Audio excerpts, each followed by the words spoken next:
Hello friends, இன்றைக்கி green chicken எப்படி செய்யறதுன்னு சொல்லிவிட்டு இந்த வீடியோவில் பார்க்கலாம். இதுக்கு வந்து நாட்டுக்கோழி 1 கிலோ எடுத்துருக்கோம். புதினா, மல்லித்தழை, பச்சை மிளகா சேர்த்து அரைச்சி பேஸ்ட் பண்ணி அந்த பேஸ்ட்டில் செய்கிறது ரொம்ப டேஸ்ட்டாக இருக்கும். சீக்கிரமாகவும் செஞ்சிடலாம். இதுக்கு இன்க்ரீடியன்ட்ஸ் வந்து அதிக அளவில் தேவையில்லை. 3/4 கிலோ அளவுக்கு நாட்டுக்கோழி கட் பண்ணி வச்சுருக்கேன். பொடியாக கட் பண்ண 6 பெரிய வெங்காயம், இஞ்சி பூண்டு பேஸ்ட் 1 ஸ்பூன், 5 ஸ்பூன் அளவுக்கு புதினா, மல்லித்தழை, பச்சை மிளகா சேர்த்து அரைச்ச பேஸ்ட்டு, 5 பச்சை மிளகாய், கரம் மசாலா தூள் 1 ஸ்பூன், கறி மசாலா பொடி 1 ஸ்பூன், மஞ்சள் தூள் 1 ஸ்பூன், உப்பு தேவையான அளவு, எண்ணெய் தேவையான அளவு, கடலெண்ணெய் எடுத்திருக்கேன். இப்போது எப்படி செய்கிறதுன்னு பார்க்கலாம். இது ஆயில் கொஞ்சம் அதிக அளவில் எடுத்துக்கணும். வெங்காயம் நிறையா இருக்கிறதுனால 5 ஸ்பூன் அளவுக்கு கடலெண்ணெய் எடுத்திருக்கேன். இப்போது பொடியாக கட் பண்ண வெங்காயத்தை சேர்த்து வதக்கிக்கலாம். ஃபஸ்ட்டு வெங்காயத்தை நம்ம வதக்கிறதுக்கு அதில் இருக்கிற அந்த தண்ணியெல்லாம் கம்ப்ளீட்டாக போகணுங்கிறதுனால ஃபஸ்ட்டு நம்ம வெங்காயத்தை சேர்த்து நல்லா வதக்கிக்கிறோம். இப்போ வெங்காயம் ஓரளவுக்கு வதங்கினதுக்கப்புறம் இஞ்சி பூண்டு பேஸ்ட்டையும் சேர்த்துக்கலாம். 1 ஸ்பூன் அளவுக்கு இஞ்சி பூண்டு பேஸ்ட். இப்போ வெங்காயத்து கூடவே சேர்ந்து இதுவும் நல்லா வதங்கிருச்சு. இப்போ பச்சை மிளகா கட் பண்ணி வச்சுருக்கிற பச்சை மிளகா, ஏன்னா நம்ம புதினாலேயே ஆல்ரெடி போட்டு அரைச்சதுனால அது கம்மியான அளவு பச்சை மிளகா சேர்த்துனா போதும்.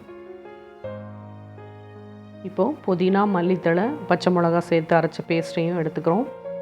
இது வந்து கொஞ்சம் நல்லா வதங்கிக்கணும். ஏன்னா புதினாவோட பச்சை வாடை போக வரைக்கும் வதங்கணும்.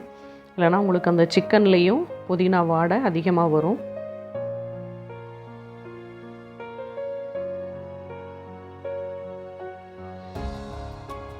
இதை கொஞ்சம் ஸ்லோ ஃப்ளேம்லேயே வச்சு நம்ம நல்லா வதக்கிக்கலாம். இப்போ நல்லா வதங்கிருச்சு. இப்போது மஞ்சள் தூள் 1 ஸ்பூன், கரம் மசாலா 1 ஸ்பூன், கறி மசாலா தூள் 1 ஸ்பூன் சேர்த்துருக்கோம்.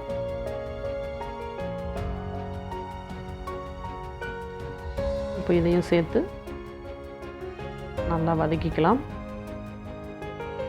இது நம்ம வந்து சிக்கன் சேர்த்துறதுக்கு முன்னாடியே ஓரளவுக்கு நல்லா வதக்கிக்கலாம். இப்போ அது வதங்கினதுக்கப்புறம் இப்போது சிக்கனை சேர்த்துக்கலாம்.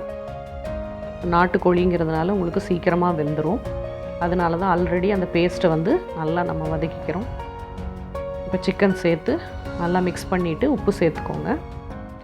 இப்போ உப்பு சேர்ந்து நல்லா கலந்துட்டு தண்ணி கம்மியாக சேர்த்துக்கலாம். ஏன்னா உங்களுக்கு ஆல்ரெடி அந்த பேஸ்ட் கூடவே சிக்கன் நல்லா வதங்கி வெந்திருக்கும்.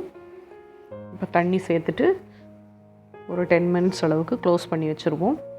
இப்போ சிக்கன் வெந்துருச்சு.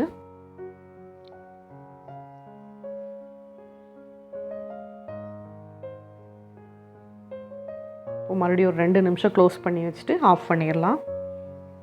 இப்போ க்ரீன் சிக்கன் ரெடி ஆயிடுச்சு. இது ரசம் சாதத்து கூட பெஸ்ட்டு காம்பினேஷனாக இருக்கும். இப்போ நம்ம ஆஃப் பண்ணி வச்சுட்டு சர்வ் பண்ணலாம். சர்வ் பண்ணுறதுக்கு முன்னாடி பெப்பர் தூள் வேணும்னா சேர்த்துக்கோங்க. இன்னும் கொஞ்சம் ஸ்பைஸியாக இருக்கும். ஆல்ரெடி நம்ம பச்சை மிளகா நிறையா சேர்த்துருக்கோம், அதனால் பார்த்து சேர்த்துக்கோங்க. அடுத்தது மல்லித்தழை சேர்த்துட்டு கொஞ்சமாக, அதாவது நம்ம ட்ரையாக வறுத்து பொடி பண்ணி வச்சுருக்கிற சில்லி ஃப்ளேக்ஸ் சேர்த்துக்கோங்க. இது சேர்த்திங்கன்னா உங்களுக்கு இதோட டேஸ்ட்டு ரொம்ப வேறு மாதிரி இருக்கும். சப்பாத்தி கூடவும் சாப்பிட்லாம். நீங்களும் செஞ்சு பார்த்துட்டு எப்படி இருக்குன்னு கமெண்ட்டில் சொல்லுங்கள். தேங்க்யூ.